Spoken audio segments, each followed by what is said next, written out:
त्यांनी इथं सहल गेली होती. सहलीमध्ये सर आणि ती मुलगी सर तिथं उभे होते, म्हणजे आईस्क्रीमच्या त्याच्यामध्ये सर उभे होते आणि तिथं ती मुलगी स्वतः रडत आली. सरांना म्हणली सर मला घोड्यावर बसवायचे.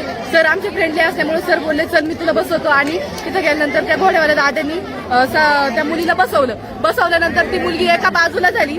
एका बाजूला झाल्यानंतर सरांनी तिचा हात पकडून तिला फक्त सरळ केल्यानंतर तिचा आम्ही दिवसभर आम्ही एन्जॉय केला. घरी आल्यानंतर दुसऱ्या दिवशी संध्याकाळी असं कळालं की सरांना मारहाण झालेली आहे. 20-25 जण इथं येऊन कवठे गावातील 20-25 जण सगळे लोक आले होते.